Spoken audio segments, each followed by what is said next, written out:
This podcast is sponsored by nobody. Hey everyone, this is Belinda Belaski, Terry of The Howling, and Mrs. Harris in Gremlins. And you are listening to Tommy Throwback Kovac on Splat from the Past.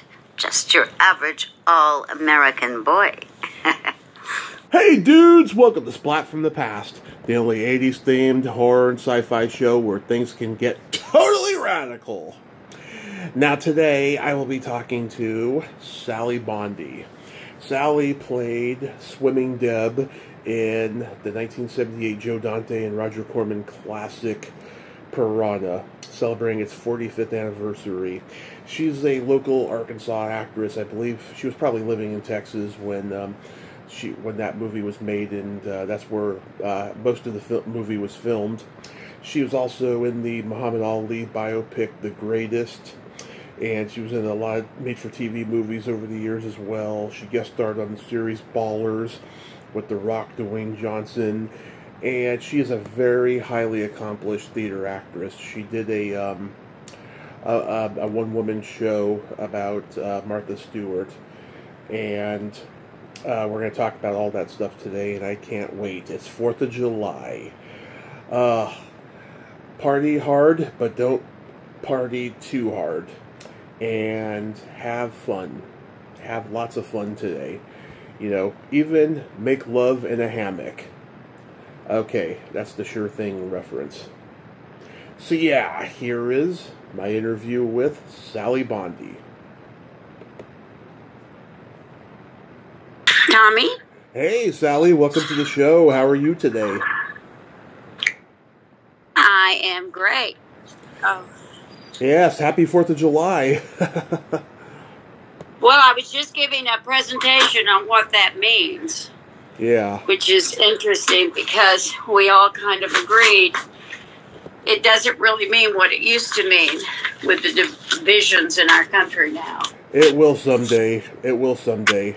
We have to. Well, I learned a lot. I learned a lot of historical events from, Hamilton, of course. Right. And then we have a doctor that's here that was a good friend of Alice Walton's that put together Crystal Bridges Museum.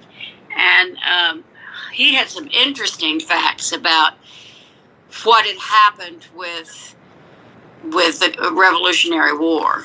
Right. And so we had a really good discussion. But I didn't forget you.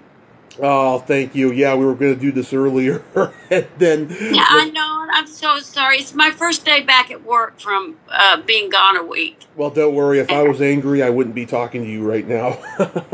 Oh, I'm so glad you're not angry with me. Yes, this is such a great honor. Thank you so much for taking the time today. My pleasure. So, going back in time, did you gravitate toward acting early on in your childhood? From the earliest memories.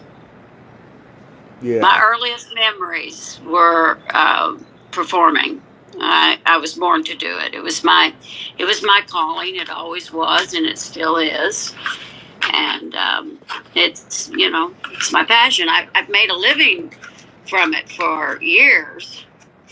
But as most actors do, they have to take other jobs to support themselves. I was very lucky. I toured for 9 years, and my partner at the time had a steady job, so all my time was in theater and some film. And so I was lucky then. And then, things happen, and I hate to say this, it sounds like it's pessimistic, but you kind of age out, particularly women. And not as much in theater as you do in film. Right. But there's an Equity House Theater here that just did the musical Violet. Mm-hmm. And I have seen it. Have you ever seen it, Tommy? I've never even heard of it. It's a beautiful, beautiful musical. Mm-hmm. And I auditioned when I saw that was in their season, and I met the artistic director of the theater, and I said, now this is the role I want. It was just a smaller role, but very meaty, and that's all I could handle with a full-time job. I talked to my boss, he would let me off for rehearsals, but if it was a bigger role, I would have had to have gone to more rehearsals. But I wanted it so bad. I needed to get back on the boards just for my sanity. And I didn't get it. So I went to see it, and I saw the artistic director. What they cast was totally different from what my take was on the part. Right. And he said, well, look at next season and you email me and tell me what you want to audition for. Not one thing in that season is right for me. I'm the wrong color. I'm the wrong nationality. I'm the wrong age. Yeah. I'm the wrong sex.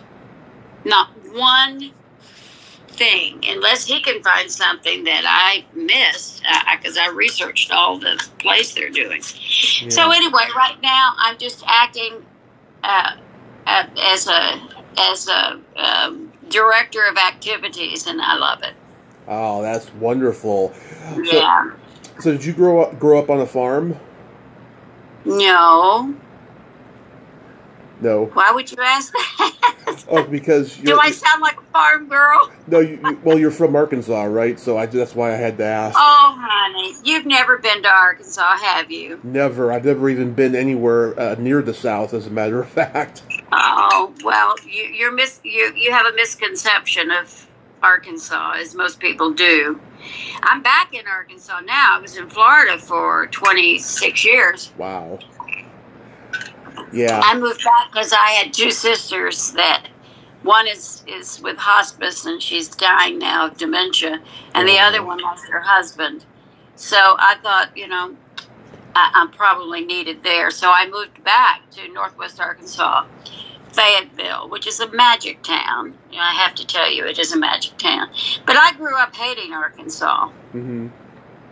And I got out. I went to college, and I didn't come back for a long time because I didn't belong there. Not even when I wasn't on a farm, I didn't belong there. Uh-huh. And I grew up in a very upper middle class family. I did theater in high school. Mm-hmm. I did Annie Get Your Gun, and it was a great success. Yeah. And then I went to Stevens College in Missouri, and I was majoring in theater. And I didn't get along in college with it was a white glove school. Mm-hmm. Couldn't wear pants on campus either. We had to wear white gloves on Sunday. Wow. I had a lot of rules and regs, and I was not into that. Yeah.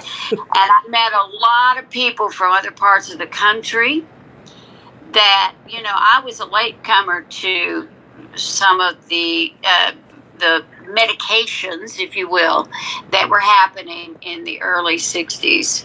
And I had roommates from New York. I had roommates from Massachusetts. Mm. I had a lot of friends from California. And I went to school for the first time with a black person, a black woman, who became my best friend, of course. Oh. And, so I left college. I left. And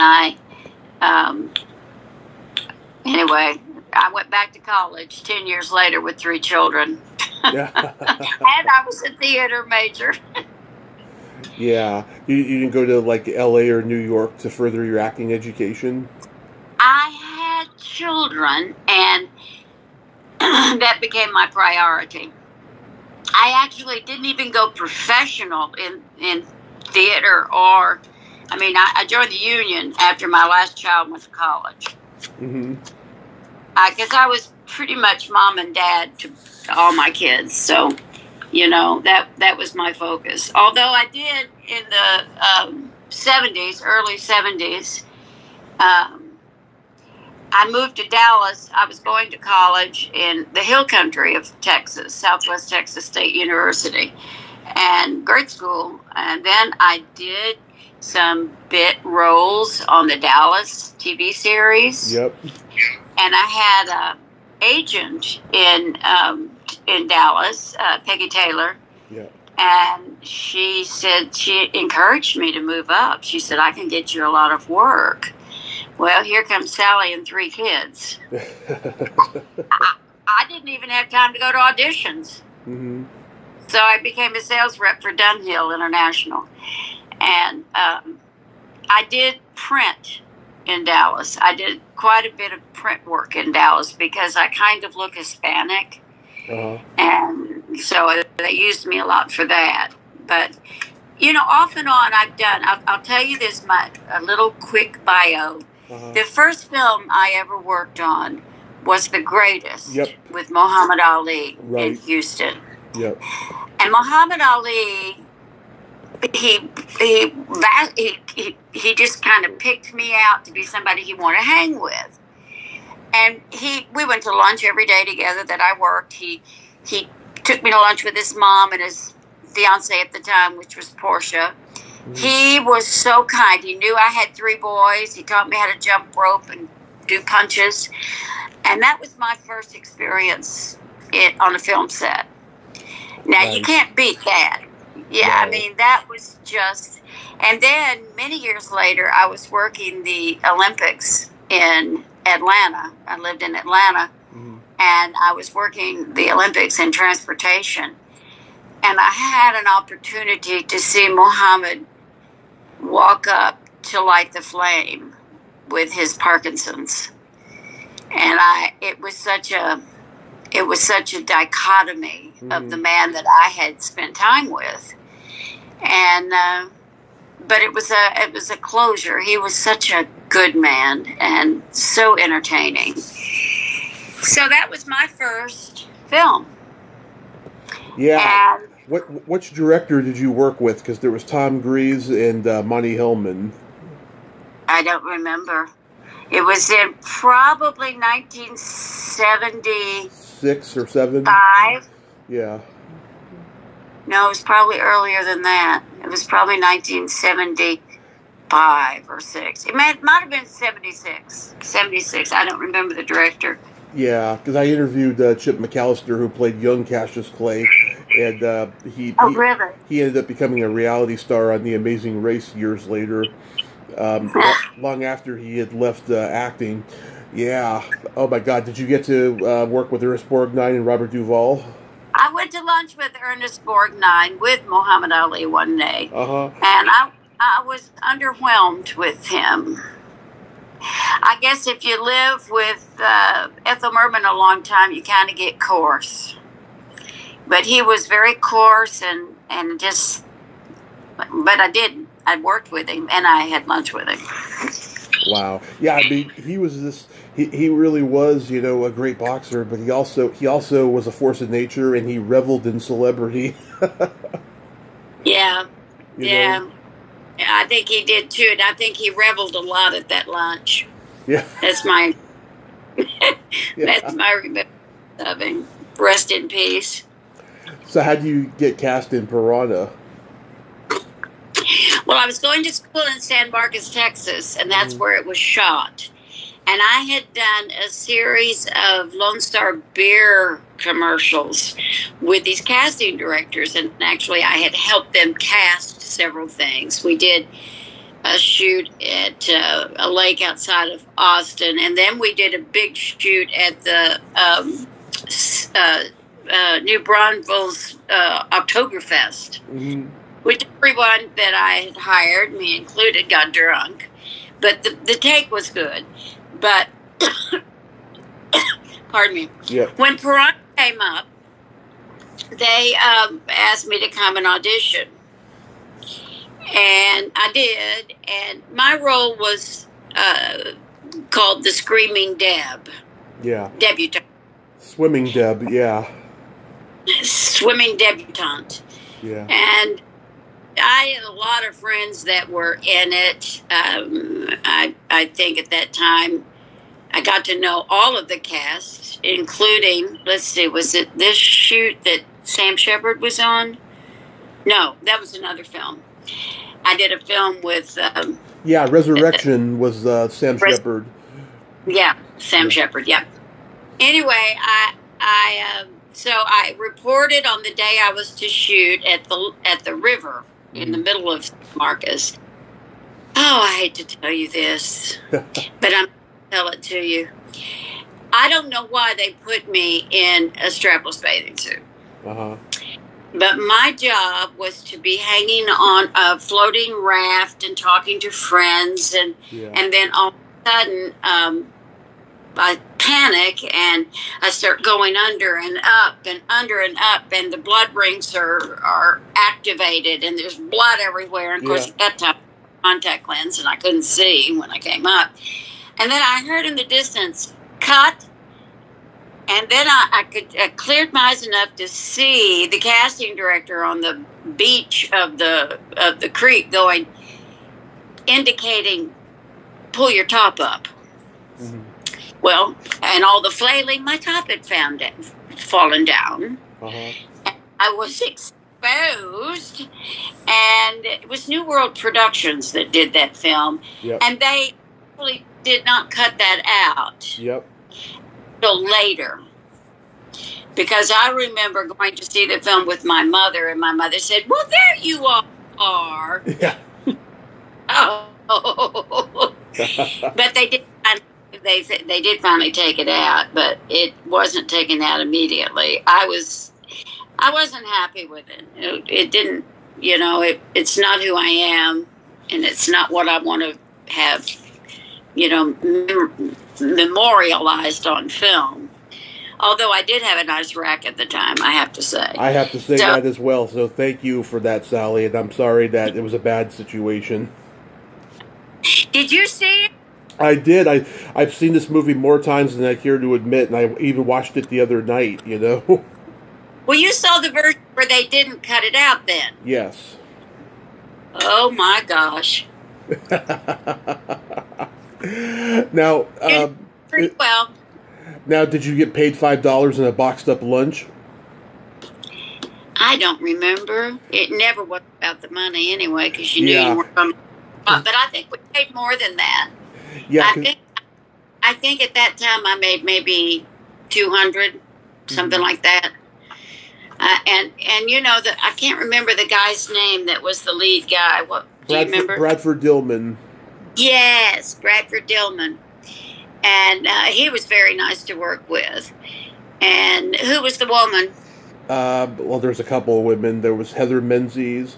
There was Belinda Belaski, who's been on the show. She's the camp counselor who gets eaten. There was Barbara Steele.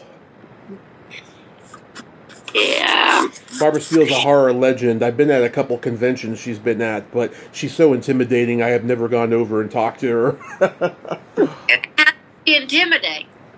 She just has that aura about her, She's got that bitch face, and that aura about her, like she's going to be, hierarchical and stuff. Oh my gosh. That movie was such a phenomena. It was like, and it was so, pardon the expression, cheesy. Right.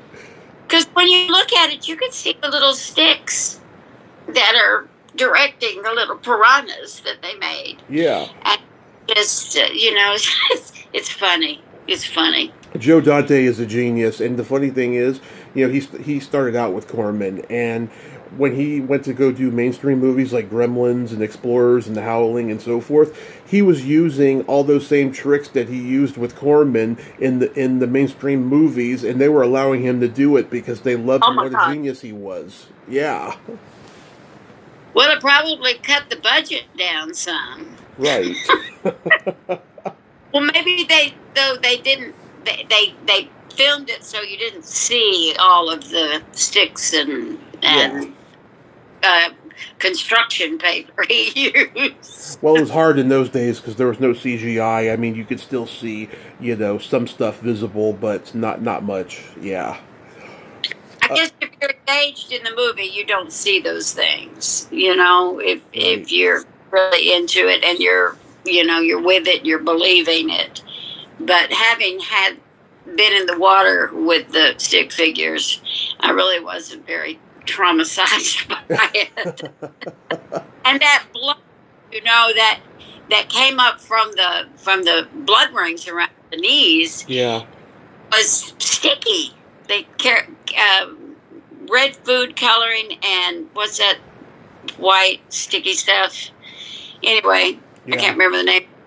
And I had my contact lens on. I've sent eyes fixed. I don't wear them, but I couldn't see. And it was just kind of like all of a sudden I was having so much fun.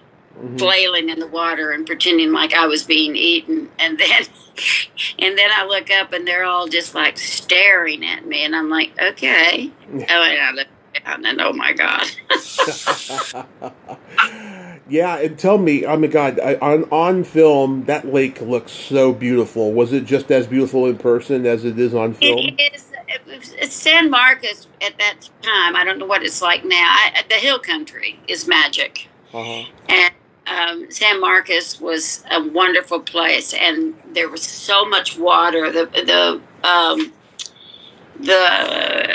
not the Rio Grande. What's the big river that comes through it? The one in San Marcos is the San Marcos River, and it is beautiful. It's all fresh water from springs that come up, and that it's as pretty as it looked.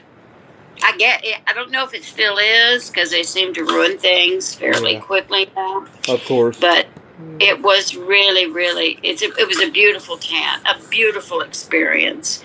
I lived in the hills and drove in every day for class. And it was, I had 3 little boys, and it was cowboy country for them. Yeah. And my dad us a house in this resort, and it had creeks running through it where they can fish, and Mount Baldy was right in front of our house, this little tiny mountain. I guess it was man-made, but it was their favorite place to live, and most of their lives they lived in Florida, but they loved the hill country. Was there a lot of mosquitoes and sunburns afterwards? Oh yeah, sunburn for sure. I don't remember mosquitoes, but yes, there was. and I have to say, at that time there was quite the freedom to drink on set. Oh yes.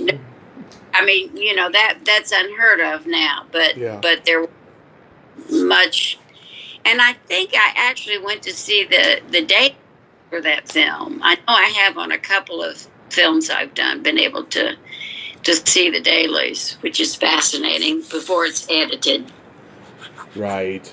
Yeah, that ending is so downbeat and bleak, and then there was a sequel a couple of years later that James Cameron, of all people, directed, because he was a Corman guy, too.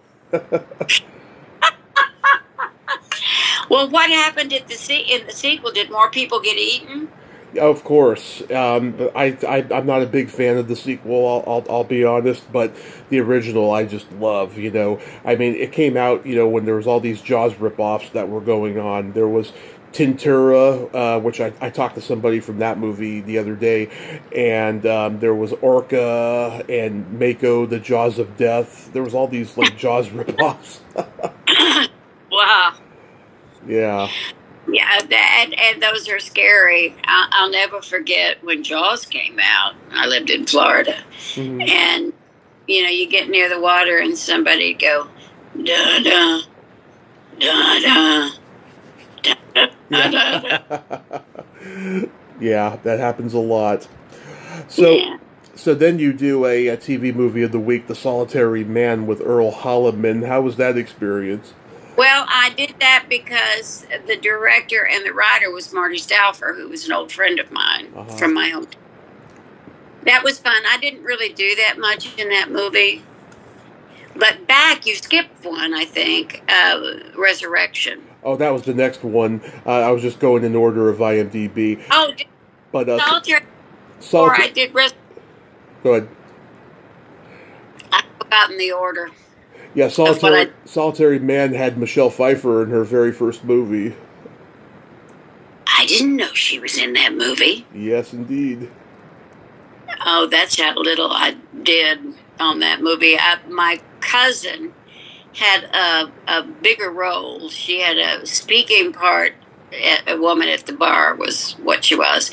But she had twins. Mm-hmm. They were babies. And I spent most of my time in the room with the babies. Uh-huh. And so she could be her little star, whatever. And so I don't remember much that I did in that except background. Okay. So Resurrection, I mean, that's got to be a career highlight to be with Sam Shepard and Ellen Burstyn. Wow. Well, when I tell you, it was because of those two people, particularly Ellen. Ellen was so welcoming. And I did casting on that one, too, because I was still working with these casting people that I knew in Texas. Mm-hmm. And it was... The story itself is very good, and Elizabeth Kubler-Ross was the person that was leading them in the spiritual part of that show about dying and coming back. And Elizabeth Kubler-Ross is, the one that wrote of death and dying, and she knew what she was doing. But Ellen Burstyn was so fun. And I have to take, because I usually get to know the crew, and we decided to go to the oldest dance hall in Texas, in Gruene, Greune, Texas. And it's the oldest dance hall in Texas. And I don't know how, I don't think Ellen would mind my saying, we all got really high before we got there. And Ellen had on a trench coat. Interesting enough. Mm-hmm. And we danced ourselves silly, and she was so much fun and so professional. And then two of my kids and I were people in the audience on the front row of one of her preachings, because she came back and she had seen the light, and that's what it was based on, is that she died and came back with the power of healing. And this was one of those, it wasn't in a tent, it was outdoors, but it's like a tent revival where people go up and get healed, and she was the healer. And my kids were with me, two of my kids were with me, and there was just AP photographer there. Mm-hmm. And that picture was in Time magazine of the kids and I sitting there. And I think Ellen it was from her back, when she arms up, and then she's pointing. She's facing my little family there. So that was kind of a thrill. And I got to know them because I did see the dailies on that one because I'd worked in casting. So it was a high for me because I admire her so much, and I admire him so much. But he's very, very shy. Oh, I've heard. Yeah. he didn't play with us much. Yeah. But she wasn't shy. Oh yeah. I've heard a lot of stories about Ellen Burstyn just being this fun, force of nature, but she takes her work very seriously, I've heard. Well, the Diary of a Mad Housewife, is that her? No. Mad Housewife. No, that's Carrie Snodgrass. Okay, what was the movie that Ellen did where she lived alone, she had a son, and never came to... Alice doesn't live here anymore. She was magnificent. She won the Academy Award, I think, for that. I think she won for that and for The Exorcist, if I'm not mistaken. Yeah. Yeah, that's another one I bet you've loved. Oh, of course. Yeah, I love The Exorcist. Well, you know what? Uh-huh. I saw many, many years after it came out. Yeah. Because I just can't put that all in my head. There's not room in my head for that kind of movie, that kind of scariness, because then I dream about it, and I just don't really. Night of the Living Dead, I didn't see it for years, and I was forced to go see it. Oh, I love that movie. did. Well, a lot of people did, and it did very well, but I didn't. Then I did a movie, the Nancy Ziegenmeyer story. Did you see that? I did not, but I saw it on your IMDb, and once again, it's Ellen Burstyn. Yes, but I worked mainly with, oh gosh, Patricia. She was in, her husband's a director, Wedig. Patricia Wedig. Patricia Wedig, yes. Mm-hmm. And my scene, I actually had lines in that, was with her. Mm-hmm. Short scene. But my God, that woman was so thin. And, you know, she looked great on camera. We all looked fat when we were a natural size. Joanna Cassidy, I met her. Oh, my God, what a sweet lady she is. I don't remember working with her. Yeah. Worked with Madeline Kahn. Uh-huh. In a movie, and I was just background on it. What was it called? I can't remember. Okay. Later, I'm going to have to go through her filmography and see if she shot anything in Texas or Florida. Texas. Yeah, no, it was in Texas. Uh-huh. It was in Texas.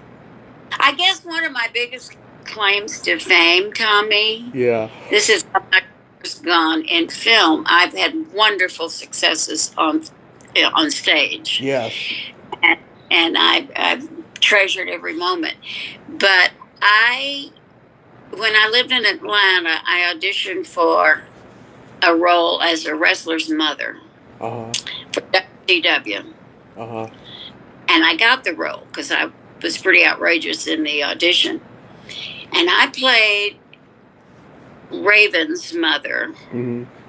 It put me on the map with some of my kids because they didn't pay much attention to these little things I do.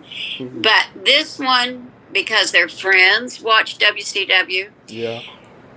Turner flew me all around the country. I went so many places with them and filmed this horrible wrestler that was my son, and he was crazy, and he would sit in the ring and just go, "What about me? What about Raven?" So he kind of exploded I think we were in Tampa.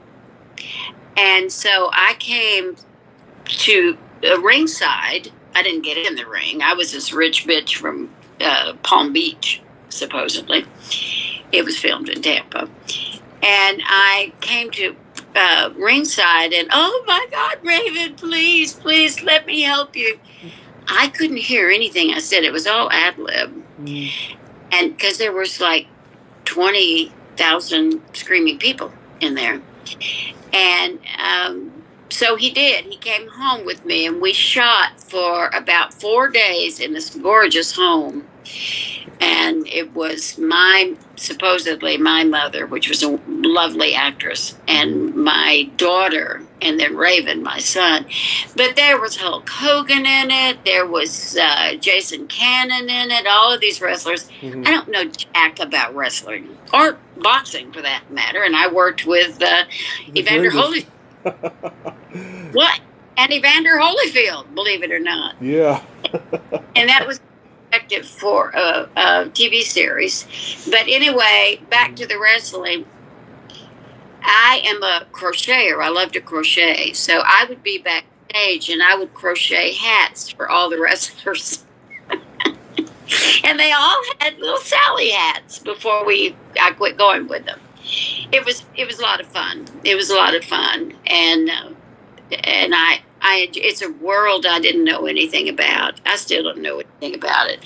But it's fun to join in worlds that you're not kin to, that you just jump in and see it and see how it goes and how they live. And honestly, I was so impressed with their skills, because before they would go out in the ring, there's a ring backstage where they're choreographing it. Uh-huh. And I was like fascinated with how every move is coordinated, and they know what to expect, and they know how to protect themselves. So Pardon me. Yeah. That was a whole new life for me, just like to step in. Well, so I have people that have seen it, and I didn't know they'd seen it, and they would come up to me and say, "What about me? What about Raven?" And I knew that they had seen WCW. Yeah. You played a Spanish maid on the series Savannah. How was that? Oh yeah, that was interesting. It was a 2-day shoot, and I spent a lot of time in my trailer. Mm-hmm. But when I got on camera, when I got to where they were filming, it was nice. I didn't really get to know any of the people that were in it. I can't even remember who they were, but it was not a world I belonged in. I played a maid, by the way. Yeah. So that's the world I belonged in more than their world. Yeah. They were young. They were young actors, thinking they had made it. Yeah. I don't think they made it because Savannah didn't last long. Well, Robin Lively, I mean, she had been acting, her whole life by that point, and then she got out of acting, and now she's doing something else. I can't remember what, but I'm trying to get her on the show because I love the movie Teen Witch that she did in the late 80s. Aaron Spelling, he produced. Did you deal with him at all? I did. I mean, I met him, and he was very nice. He was there. That was a nice set. It wasn't anybody that was ugly to me. I don't know how they were to each other. I didn't have a lot of social contact with them because when I wasn't on set, it was in a country club, and the trailers were far away from the main building. So it's not like you can walk around the set because you're stuck out in this field in your trailer. So I didn't get to really communicate. And then I did, I've done several things, Tommy. You did. Oh, yeah, I wanted to ask, you did an episode of Ballers. Oh, that was my big one. Yeah. Yes. I had a scene with The Rock. And he, again, was so kind. That was the last thing I did when I left. Where? Well, I guess I moved over to the west coast of Florida then. Yeah. But I shot it in Florida. He was super nice. It was the first season. Everybody was just getting started in it. And I played someone that took his ticket at the door, and we had a little scene together, and he changed the name that was in the script to Sally because he wanted to call me by my real name. So I thought that was really nice.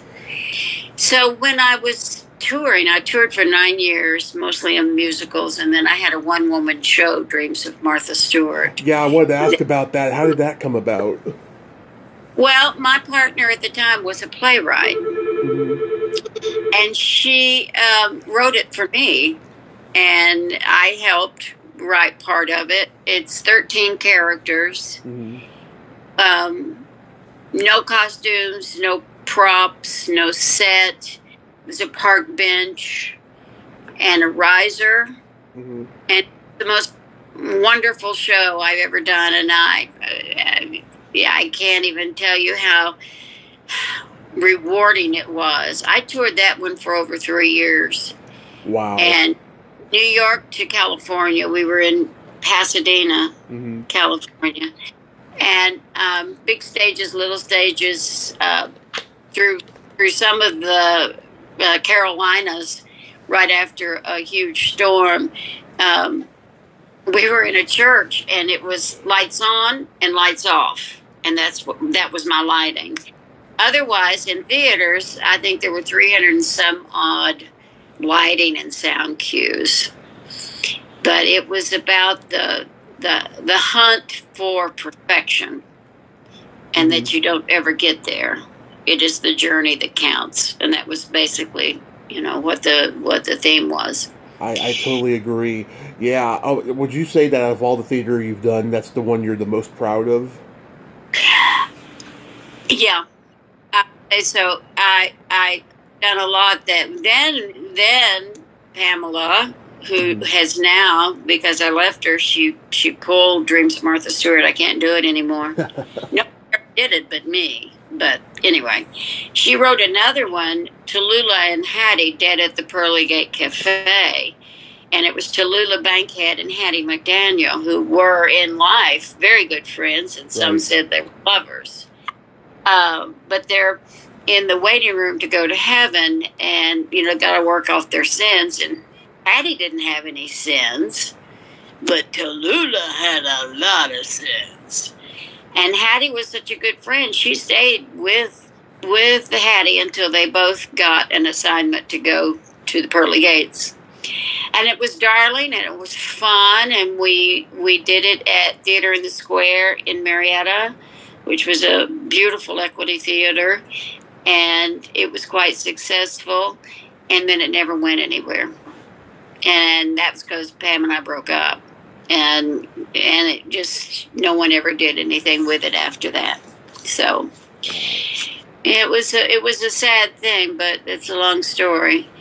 And she had an agent in New York, and I did Dreams of Martha Stewart after we broke up some. But then I think she decided that she just didn't want to hear about that kind of success. So she pulled it. So I called the agent one time and said, I want to do it in, where was it? Birmingham, Alabama. Mm-hmm. The same director that I had. And the agent, who really liked me a lot, but she said, Sally, you can't do it. She's pulled it. So that was that. Now, I thought about writing one that was similar in kind of a journey and all the, characters that you meet on this journey.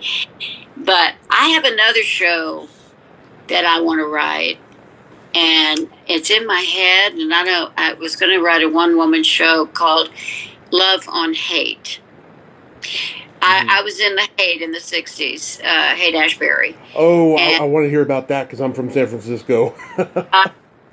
One of my suite mates and I pretty much hitchhiked the whole way to Oregon to see a friend of ours from college, Stevens College.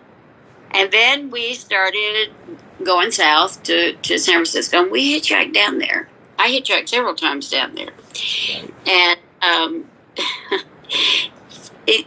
and then Harsh, my best friend that was with me, she went back to college, and I stayed. And I'm on Haight Street one night, Haight-Ashbury, the very corner, and I see this guy, and I said, don't I know you?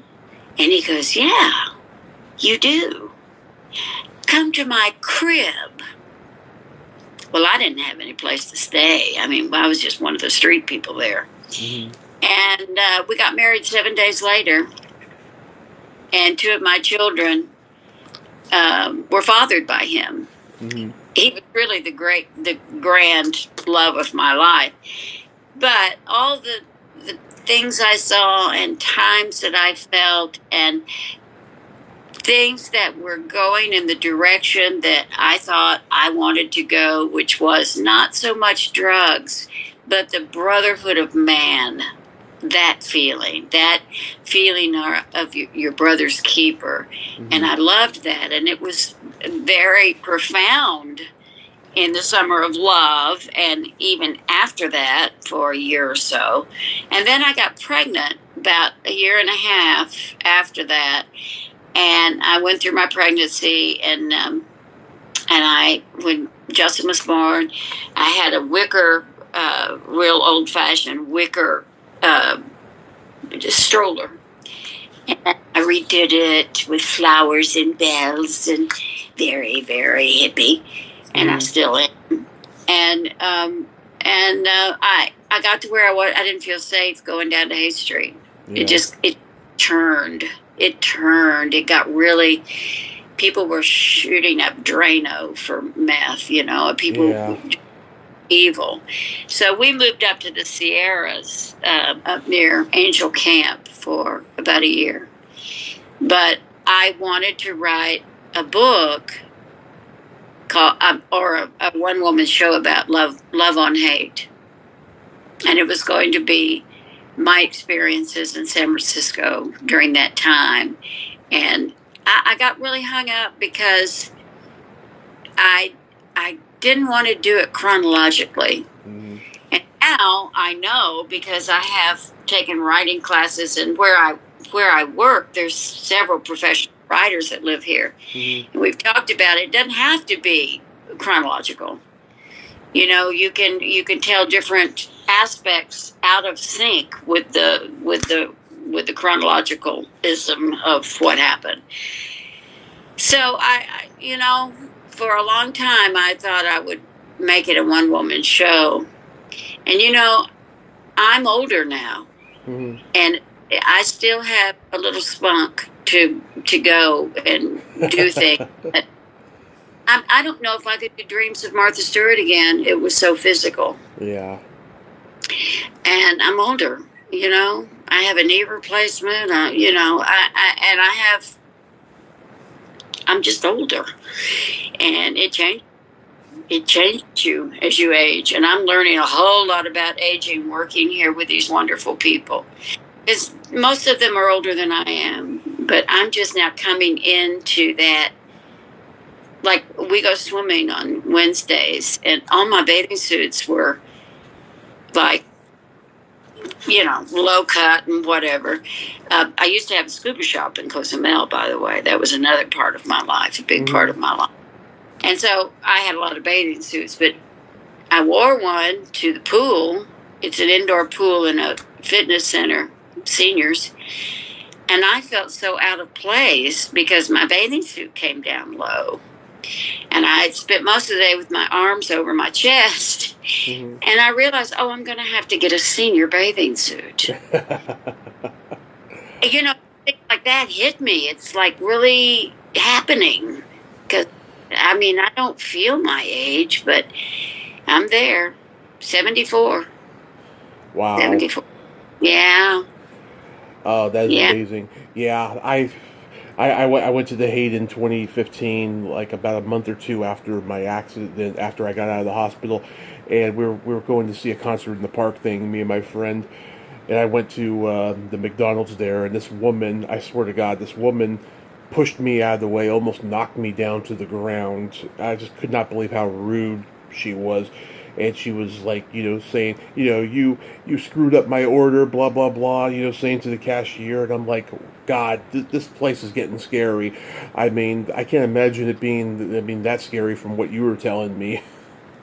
Well, there was still that underlying feeling of brotherly love, mm-hmm. but it was painted, and it wasn't really the Black Panthers. Yeah. It was the Black Muslims and the drugs. And that's what made it mean. It got mean. It's a mean street. Yeah. And I couldn't stay after that because it had been so peaceful and kind. And to see it turn like that was just heartbreaking. Oh, my God, that's a shame. Do you have a quick story about working on Dallas? Oh, yes. I worked 3 years on Dallas in the summers. They came to Dallas to shoot the exteriors. Yeah. And they always invited me to the wrap party. So I got to know them, like, outside of on the set. And, the personalities were incredible. I've talked to a few of them. Linda Gray was very nice. Victoria Principal was not. Charlene? She was just a little kid, really, trying to be big. Oh, yes. Okay, what's the main character's name? JR, what was his name? Larry Hagman. He was an asshole. I've heard. Yeah. And then Patrick Duffy. Yeah. Is that his name? Patrick Duffy. He was very nice. And then the guy that lived in back, I had a mad crush on him. He was so nice. I can't remember his name. Lee McCloskey? But, who? Lee McCloskey? I don't think that's it. Because I talked to him, too. It was fun. It was just fun. I was background guest at the ranch, and we had a lot of fun. But, at that time, it shot way out from Dallas, which now that is Dallas. That's part of Dallas. But so I would go to the hotel where everyone was staying and ride the bus out to, I can't remember the name of the town, but it's part of Dallas now. And so I got to know him on the bus. And I got to know him at the rap parties. Oh my God, those were fun. But yeah, I had a wonderful time doing it. I can't remember of anything in particular that I could say. I'm watching the clock because I have to go and have a watermelon contest. Watermelon. I got watermelon too. I got watermelon too that I got to eat in a little bit. Just real quick, I just wanted to bring up. I've talked to Charlene Tilton, Cherie J. Wilson, and Kathy Podwell, and they are just lovely ladies. And oh God, they love dirty jokes. Well, a lot of them on that cast that did, but there was some. Larry Hagman that he would tell them too. He was just a chauvinist kind of man, and you would expect that from seeing him. And he fit the role beautifully. He was a good actor, really good actor. So real quick, do you have any upcoming projects or anything other than the book you were talking about writing? Yeah, that's the main focus for a while, and this job is very demanding, and I love it. This is my second family here. There's 150 some odd seniors, and I know all of them. There's 4 of them that moved in while I was out of town. I was in Colorado Springs. I drove back Sunday night, so I'm still really tired from that. But there's just 100 things that I get to act here all the time. I'm always acting. Yeah. And they love it. And I sing a lot, and they love that. And I bring in a lot of talent to sing and dance. And I have a woman that portrays different characters that she is going to have her first session next week. So I bring in as much art as I can here. And they love it. For the most part, they love it. So I'm very happy with my job. I just would like to get back on stage because it's my home. It's my home. I know you seem very at home with the stage and all of that stuff. That is so wonderful that you got all that going on, Sally. And I have a joke for you. Okay. What do you call a boy that doesn't masturbate? Oh, boy, that doesn't masturbate. Missing out? I don't know. I love that. That's great. No, a liar. Well, that's very true. Absolutely. I'm sure you got boys in your family. Oh, I have raised 3 sons, yes. And they don't ever not tell me stuff that I don't even need to know. They do. And you could say the same about women, too. They just don't, they're not proud of it. Yeah. They do it. They do it in secret. There's certain women that are open about it, and they've certainly been on this podcast. Where would I do your podcast? On YouTube only.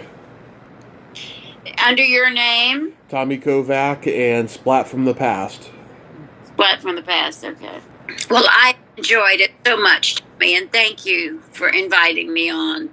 I really have had a great time talking to you and remembering what I still can remember. Life goes fast, and you get to a certain stopping point, which I haven't done yet, and you try to put it in perspective, all that you've done. And I've been blessed too. I've been blessed with some great experiences on camera and on stage and in life. So we're blessed people, Tommy. We sure are, Sally. And don't sell yourself short. You've had a lot of great stories today, and, you know, I'm sure the stuff that you forgot isn't even important. Well, I don't know. I don't remember it. My brain's full. Yes. It's wonderful to talk to you. You're a good interviewer. Thank you so much, Sally. Yes, let's talk again sometime. That would be wonderful. You know, we can talk off the mic, you know, as well. And you have yourself a happy 4th of July, and be safe out there. Thank you. You too, Tommy. Thank Goodbye. you. Bye-bye. Well, there you have it. Sally Bondi. Ain't she a sweetheart? Oh, my God. She is the very definition of Southern hospitality. And I've said that about so many ladies I've talked to from the South, but they're all true. People from the South, especially ladies, are just so wonderful and magical. I love talking with them.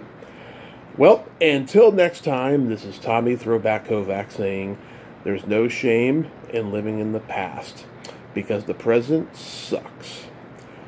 Later, dudes. Happy 4th of July.